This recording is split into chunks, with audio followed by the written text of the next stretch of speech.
I get it. The Pelicans are losing. Dyson is balling. Everybody wants to troll us. But what you guys got to really look at, Pelicans did Dyson a service for getting him out of this situation. But nobody wants to speak about that. So let's talk about it right now in the Pelican Scoop. Cue the music.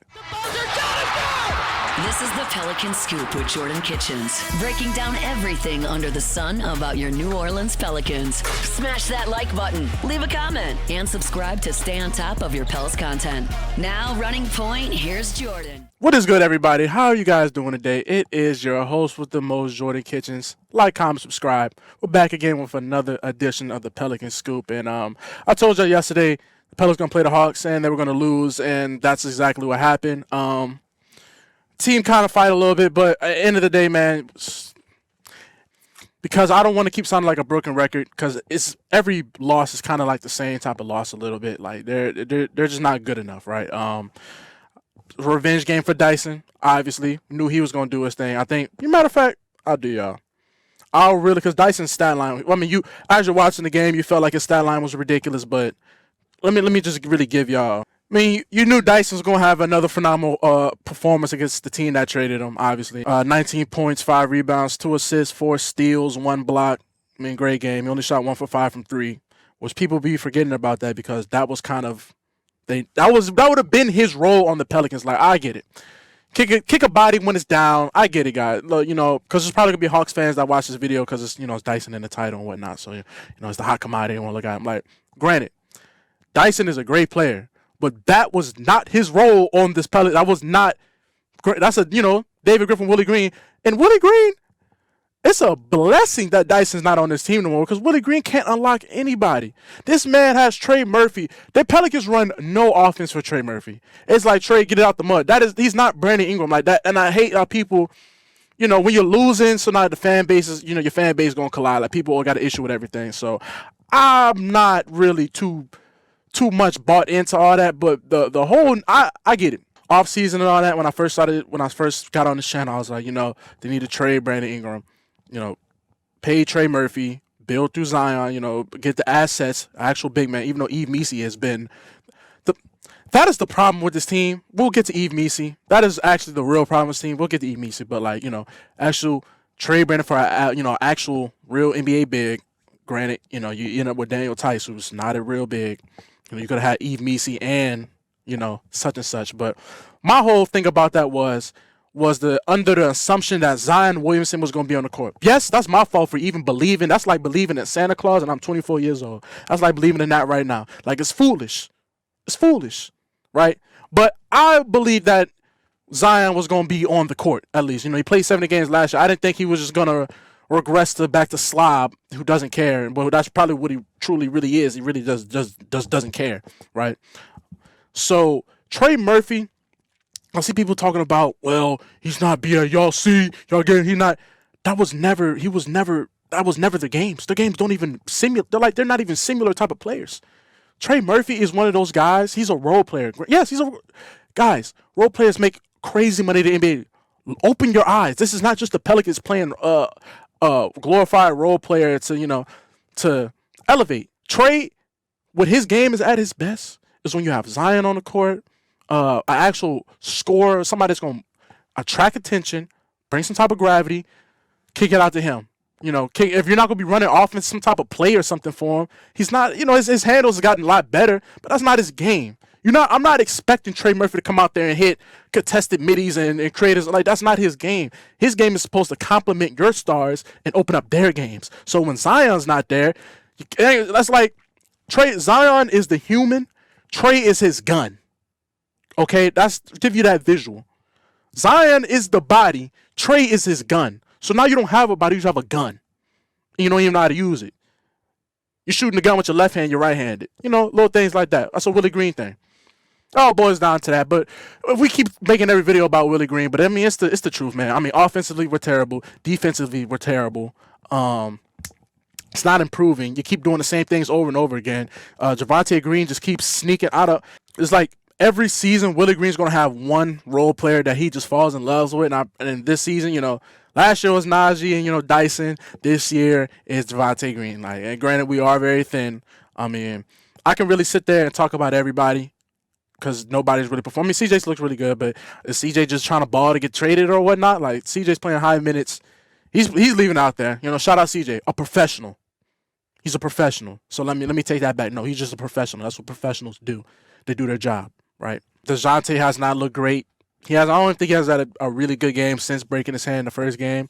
But again, you could tell he's came back a lot faster than what he should have. Try and help this team, and it's going to snake bite him. Same way it bit BI last year. Like, that's what happens when you just put your faith in the Pelicans organization. They just find some type of way to let you down. Right?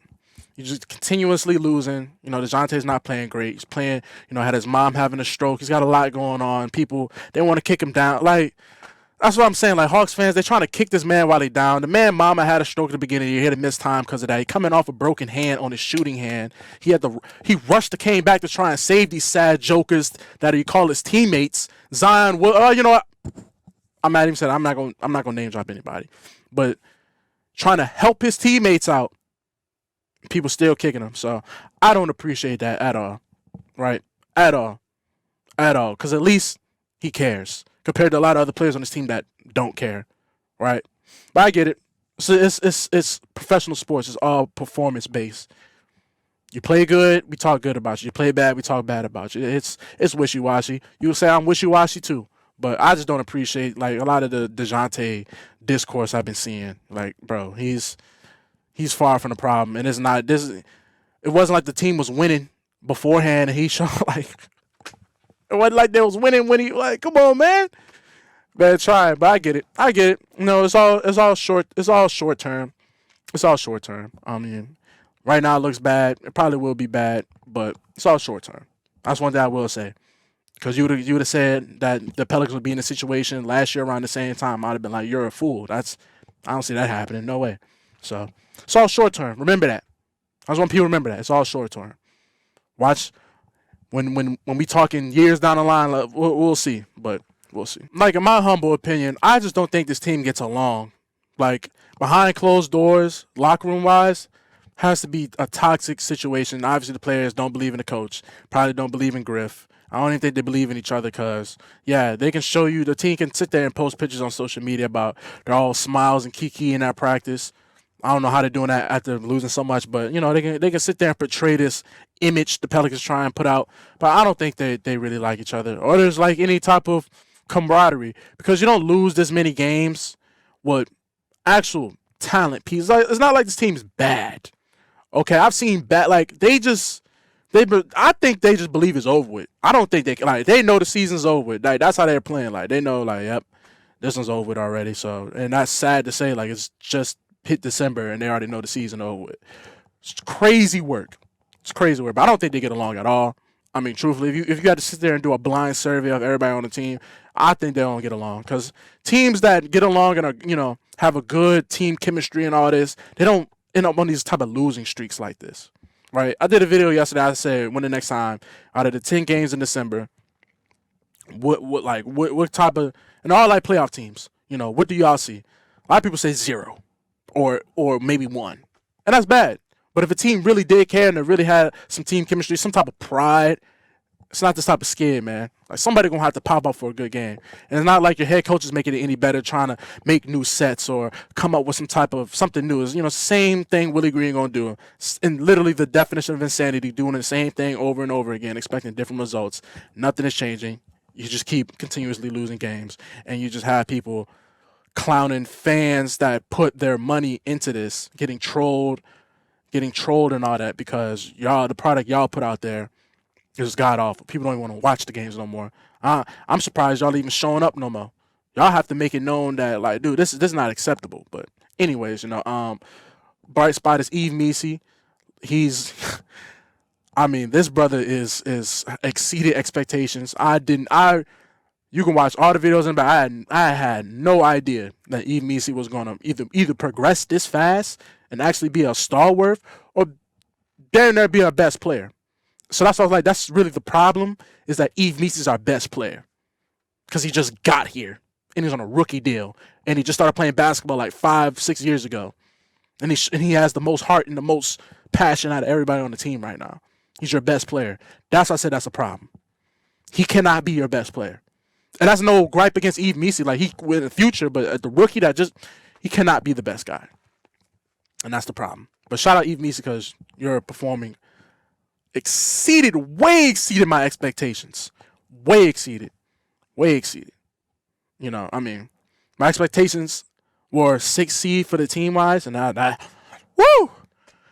ain't happening. Boy, honestly, if y'all was real, you might want to put a bet in, you know, on Pelicans under win total. But at this point, the money probably, it made no sense to put no money on it no more. It's probably a little too late for all that. But if I was a bet man, I would do it, you know. But I'm just fooling, guys. I'm just fooling, man. Y'all know I'm just fooling. I'm fooling. I'm sorry. I'm fooling. I know. It's just depressing coming on here just talking about why they just suck and why they keep losing. So, I mean, hey. You know what team's bad when you can't even be like, oh, they're a second half team. They had a bad first half. They're a second half team. Pelicans are a bad first half team and a bad second half team. So, that makes sure you're just a bad team. You're just a bad team. They're just bad. All right. They're just bad. I mean, they're just bad, man. Like, you can't even be like, oh, they're going to come alive in the third quarter. Third quarter, you always bleep the bed. And then the fourth quarter, you bleep the bed and then just flip the mattress over. Don't even change the sheets. Every game. That's the same scenario. Every game. So, shout out Dyson, revenge game. I mean, Hawks, whatever. Cool. Hawks fans, do what y'all do. Whatever. Y'all got it. Granted. DeJounte is what we traded for. We needed a point guard. Dyson's not the point guard. He's an off-ball guard. And that wasn't his role on the Pelicans. Yes, this is a Griff problem for drafting him in a spot to be a point guard, but it's clearly not a point guard. And the Pelicans needed a point guard. So, congrats, but we still kind of needed a point guard. Dyson was never going to do this. Just food for thought. But thank you guys for sticking for another edition of Pelican Scoop. I'm your host, Jordan Kitchens. Signing out. See you tomorrow. Peace.